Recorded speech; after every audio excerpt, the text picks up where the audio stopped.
everybody, my name is Zach REDRUP, this is the It's Not a Phase podcast, and on this episode I'm joined by Vukovi vocalist Janine Shilstone. We talk all about their sci-fi conceptually driven album NULA, some little Easter eggs and throwbacks that you may find on the record, plans for a graphic novel to accompany the album, working with Lab Records again, and loads more. Now, if you enjoyed this or any other episode of the podcast and you want to show your support, there's a few ways that you can do that. Number one, leave a rating and review wherever you're listening to this. It takes just a few seconds and it really does help. Number two, share this on your social media, whether that be Instagram, Twitter, Facebook, wherever. Or number three, if you want to go the extra mile, you can pay a little bit each month to join the Patreon, and in return you'll get access to episodes early along with some other perks. Or you can pick up some merch from the store. All the links to that and the podcast socials where you can follow us can be found at itsnotaphase.co.uk. That's itsnotaphase.co.uk. And now with all that out of the way, let's jump right into this week's episode of It's Not a Phase. What's up everybody? Thanks for joining me on this episode of It's Not a Phase, where I'm joined by Janine of Vukovi. How are you doing? I'm good. I'm pretty busy right now, but no rest for the wicked, as they say. I nearly fucked up that saying there. Right out of the gate, tripping up. I was going to say no rest for the dead. I was like, that makes no sense. So, first off, congratulations on album number 3, NULA. How are you feeling about this new record? And album number 3 as well. Are you getting more confident around album release dates, or is this still a very nerve-wracking experience for you? It's very nerve-wracking, and what we've noticed is obviously as each album happens, the more, I suppose, like coverage and I don't know what the other word would be, like a popularity around it. Like there's more people want to talk to you and talk about it, and the numbers go up. So then when your tour numbers go up, so then it's like there's just the pressure goes up. It's not as if it's actually the pressure increases the more albums you put out. So yeah. It's been quite stressful, but it's the best album we've done. I personally think that, and I know Hamish thinks that, and I think it just shows how much better we've got at songwriting, really, and how much we've grown as people. Well, I've heard it a good few times already, and I'm gonna back. This is definitely your best album so far. Thanks. Oh, that there you go. Thank you. There you go. Seal of approval. So the feedback has been amazing so far, and I'm just so relieved and so thankful for that. It's resonating with people already, and it's not out yet. So. Yeah.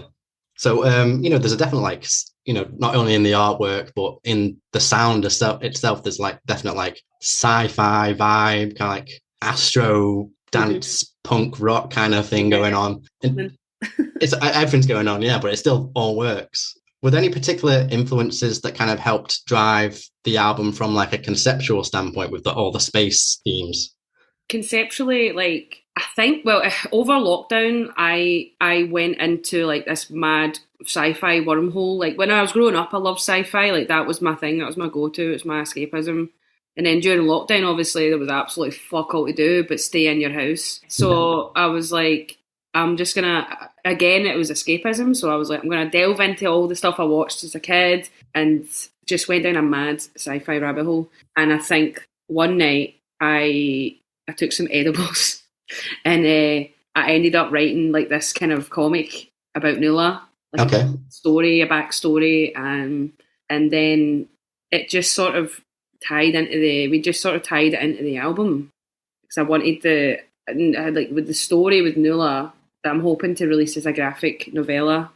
It's, it is about strength and resilience and healing and growth and empowerment. So it all it felt nice to have a symbol for the album that ties everything together, I suppose, lyrically, and then musically. We both love sci-fi. We're both pure. Hamish is obviously he's a big gamer, and he loves gaming soundtracks. About what's the one he loves? I can't remember the game, but he loves gaming soundtracks, and your Death Stranding soundtrack's incredible. And so it just sort of happened. It wasn't we were we're going to write a sci-fi album. We wrote we'd written we were just writing the tunes, and then obviously with Bruce producing, who's incredible at synth production, as well as Hamish, we just sort of hit a sci-fi. It was weird because it it wasn't like we were like, we have to make this sound like sci-fi. It just kind of did with our taste.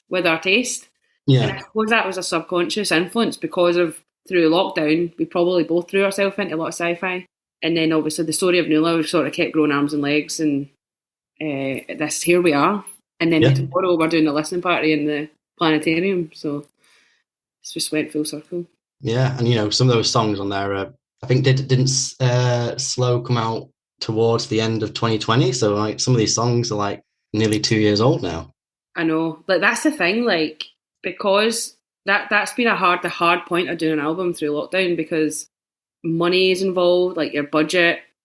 I'm getting into the studio like with regulations, and it's mad because this 2 years has just flown in. Like we just feel like we've lost 2 years of our life, and that's the kind of NULA hint started it slow, and then again I had to add on an extra 6 months to the album because of the vinyl delay. There's like a 6 month wait on vinyl, so that's the thing. That's like some of the songs are like, as you said, 2 years old. Slow is 2 years old, obviously, and it's like it was a bit of a worry, but at the same time, it's like there's so many people we haven't reached yet, and I'm hoping as it releasing it as a full, it's new to a majority of people hopefully listening to it, and then with the fans, it's just been more of a journey with us through trying to navigate yourself out of lockdown and then into an album.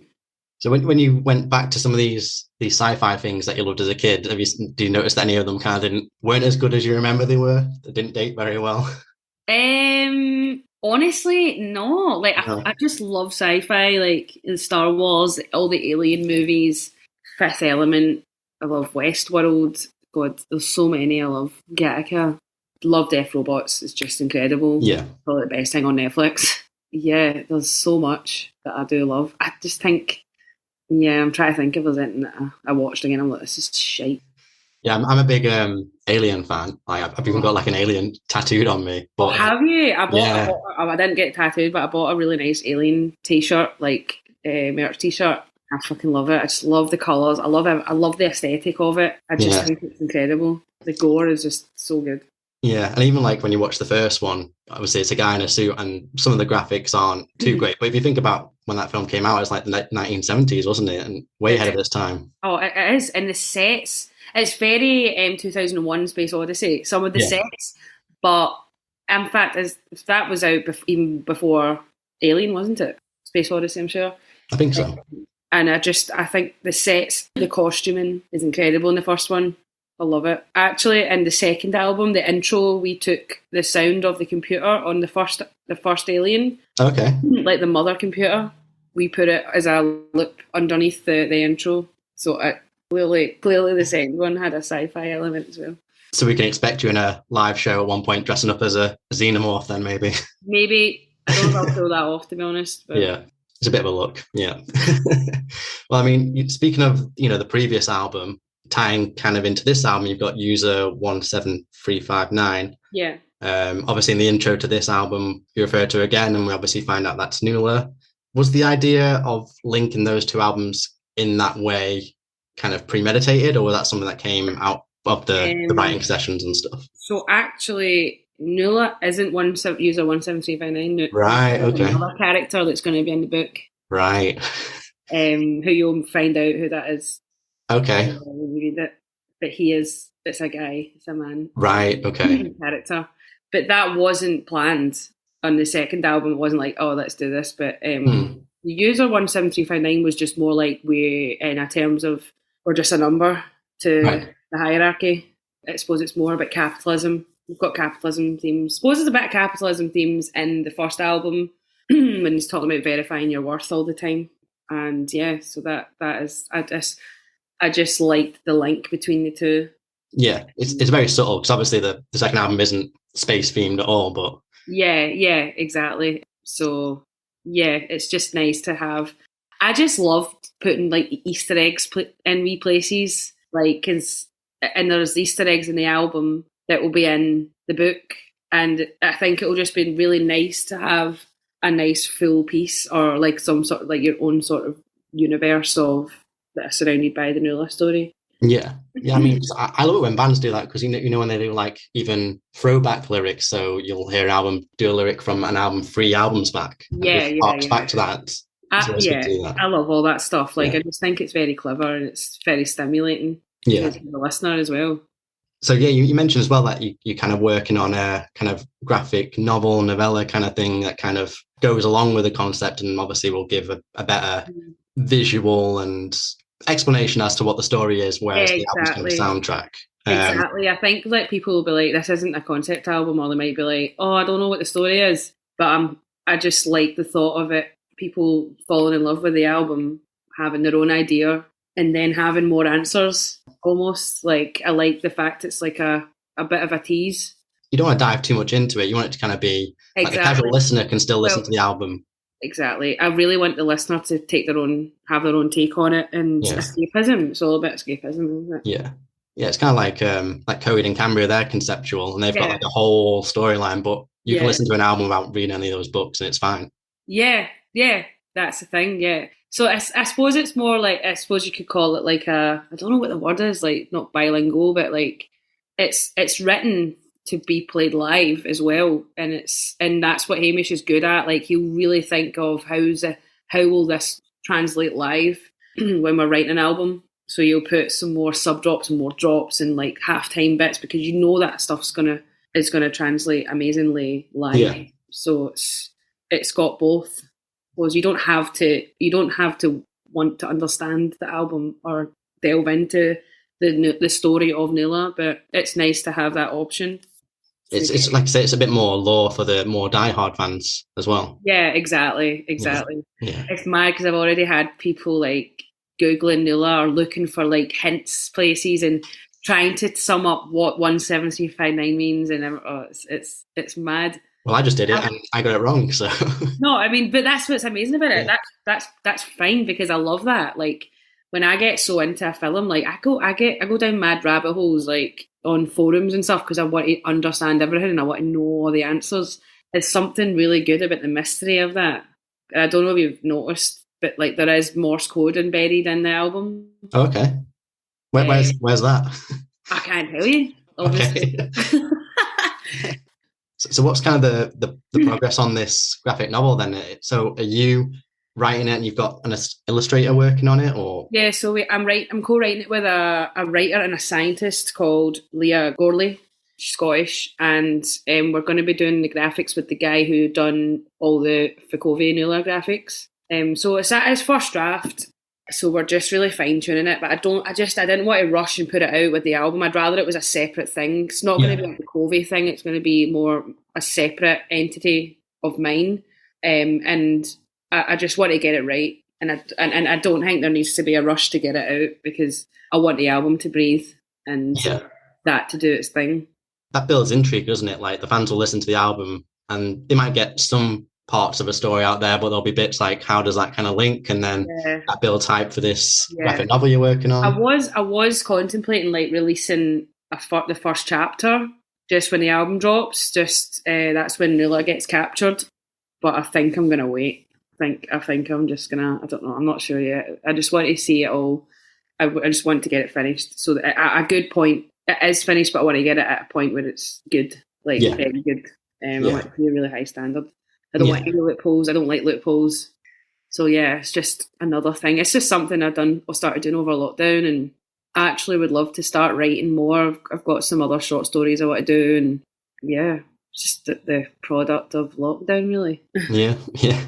Well, it's just another outlet for your creativity when you're not writing songs. And write lyrics down that don't quite work into a song, and you can adapt it into a story. Exactly. I love coming up with concepts and imagery, so it's just something to keep me out of trouble.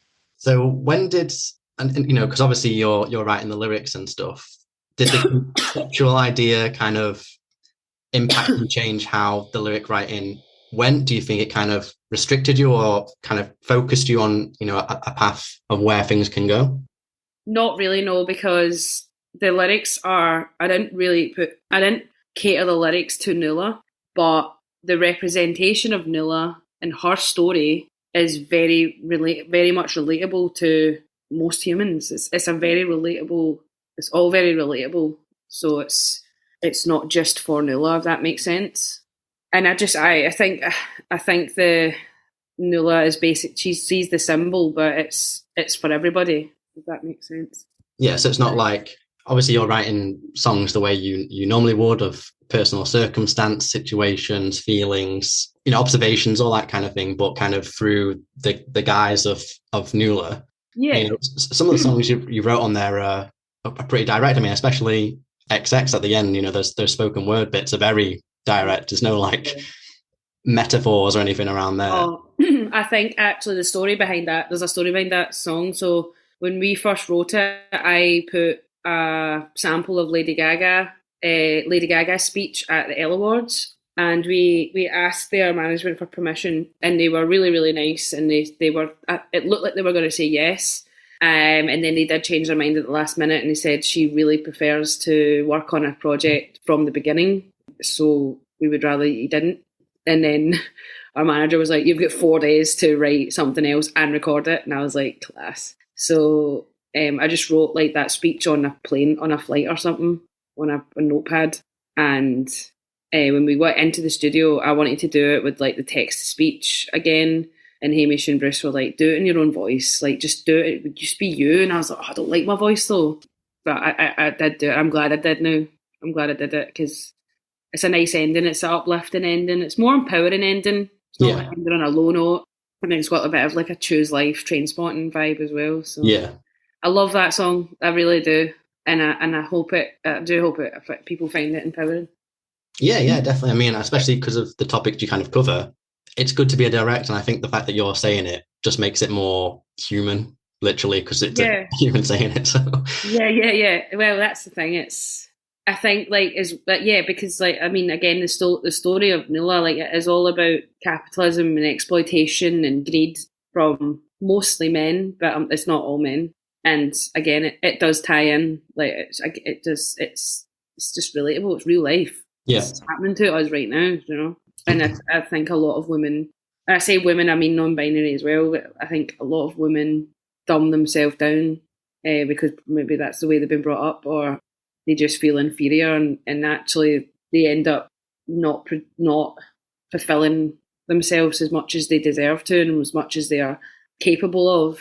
I did it for a long time, and actually when you stop doing it, that's when you really start to flourish and liberate yourself. So I just really hope that song will help that.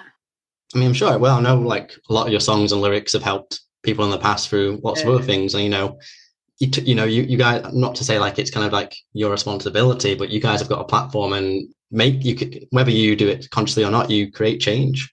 Yeah, like it was completely unconsciously, but now like seeing the reception and the effect it has on people, it's everything to us. It's very frightening as well, because you're like, I don't even have my shit together, and people see you as an inspiration, which is really hard to accept, but it also gives you a purpose. You feel like you have a purpose. I've spent a lot of my life not feeling like I had a purpose. So I think if anyone lives their life finding their purpose, that's a big part of a big meaning of life. Yeah. One of the meanings of life is finding your purpose. 100%. Yeah. Yeah, and you guys are kind of helping people do that, whether that be through songs like that, or if they just want to thrash out in the mosh pit to a song like Animal. Exactly. So, I mean, talk to me a bit more about the kind of the writing and recording of NULA. Obviously, we're affected by lockdown. Was a lot of it all done remotely, or? It was a mixture of everything. It wasn't your conventional going into a studio for a month. It was fucking spread out so thin, and that was down to like budget, time, COVID regulations, studio availability. But this time, me and Hamish done a lot of it remotely, where I would maybe come up with something. I would come up with maybe some top lines or a structure for a song. Right. Send it to him. He would fuck about with it, and he also, I feel like he really upped his game with this like synth production in general. He would send it back, and we would just go back and forward, and then we would take it to Bruce, and he would put on the nice final touches, finesse it more, and it worked really well for us. I think obviously that's down to confidence as well in your own abilities now. Like we're more unapologetic by the way we write. So it was a long process, but I'm just glad it's glad it's over. Glad it's over so we can enjoy it. Did you do anything or learn anything from kind of the situation COVID forced you into that you think you'll take into future records? I mean now we'll do most, like, we're already started writing new stuff, and like they've all been done mostly remotely. Right. Again, just like working on Logic and going back and forward to each other. I'm gonna buying a mic setup. I've got like interface and stuff, so I could actually do like studio vocals at home now. That's good. Mic, so that's learned. That has taught us. I imagine it's taught a lot of bands that you don't have to spend loads of money in a studio to make something sound good. Yeah. Slow was done completely remotely. Okay. Yeah. So just... like I done my vocals in the living room. It's not real drums, and Hamish did all his at home, like his guitars at home. So that just tells you, like, you don't have to, if you don't have the budget, that you can make it work. Like you say, it boosts your confidence a bit because you might think, oh, can I actually do this? And then you do it. Yeah, exactly. We did. Like, I remember having a pure meltdown when I was doing the vocals for Slow, because I was remote, obviously, and I couldn't get something to work. I was like, I'm not fucking doing this. Is shite. Like, I'm fucking not doing it. And I remember Bruce like phoned me up, and he was just like, right, let's just calm down. Take a breather. Let's just chill. Like, what can we do? Right, let's talk this through step by step. And I was like, so it was fine. Once I got going, it was all right. I mean, speaking of lockdowns, you know, you guys put out the last album, For Better, just a few months before everything shut down. Yeah. Which is shit, obviously. But do you feel like, you know, the breaks that COVID kind of put on you guys and the touring and the general promotion you would have done and planned for Better, do you think that kind of like hindered its full potential? Definitely, because we didn't really tour it. Like, we done a small launch tour on the week we released it, but that was tiny venues, and I don't think it never got what it deserved. But I think that's why this tour, and I know we done the tour last year, which was amazing, and I suppose that was kind of a full Better tour, people that hadn't seen any of it live. And in this tour here, like, we are playing like quite a few off a full Better because we owe it, and I think we owe fans that. Some of those singles you put on NULA, you worked with some of the same people who did some songwriting for Spice Girls. That's right, isn't it? Yeah, that was Slow. That was Slow, right? Okay. So we wrote. This was before COVID, but we went down to their house or their house studio and just wrote it on the day. And then what we did with them was like much slower and much poppier. And we sat on it for a few months, and then I think I was like, let's just fuck this up a bit. So we reworked it, and I think it's more us, and it's one of our favourite songs. So yeah, that was a great experience. And Spice Girls were like a massive part of my life, and they were incredible. Like, they're just lovely people. That the guys like Andy and Paul, and it was a big learning process for us because we'd never really co-written or done writing sessions before. So it was a nice learning curve. Did you do like writing sessions with any other people on the album, or was it just that one track? Just that was it. We'd written everything on our own. It was something we wouldn't rule out, but I think that was something as well that a lot of people are saying that, like, oh, did you co-write it with someone or like do some? And we're like, no, like, we just really developed our songwriting skills over lockdown and experience, and with Bruce. He obviously produced, but it was nice for him to have like an input in a lot of the songs as well. It's nice to have like an outsider's ear, because sometimes you just get too involved in a song, you can't really think straight. So he's been a great asset as well. You know, this being your second album where it was just you and Hamish, because, you know, between the first two albums there was a few like lineup changes and stuff. Do you feel like between For Better and NULA, because it was just you two working on the record, you guys felt more like streamlined and fluid in what you were doing? Absolutely. Like, I feel like when we had the lineup change, we just excelled and flourished because you're condensing the party. And I think myself and Hamish are the most similar. Like, we're very similar tastes and visions. We have similar visions, sorry. And yeah, less stressful as well. And it works nice on stage when having Martin as the session drummer and then me and Hamish 3 people, nice and simple. And Hamish and Martin are amazing to watch. Like, I love watching them perform. Martin brought something out of Hamish. I don't know what, but it's so good to see. Yeah. They just really, they've got great energy together. Just bounce off on They it. vibe off each other, and I fucking hate that word, so I'm taking that back.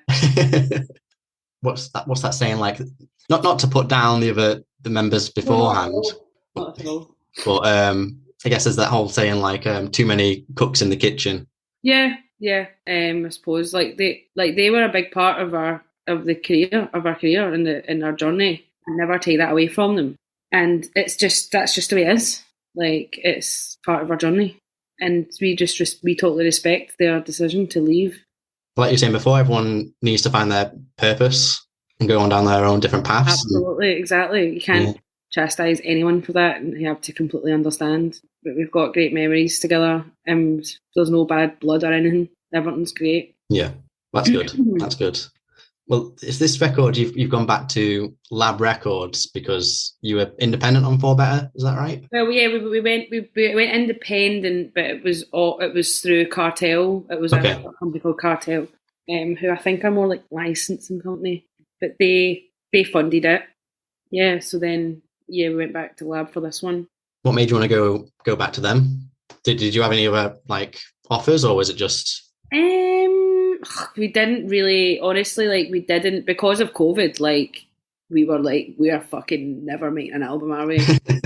And I think we knew Mark. He nailed the first album. He's always been really supportive, even when we didn't do the second album with him. Like, he's just always been great. He moves with the times, very current.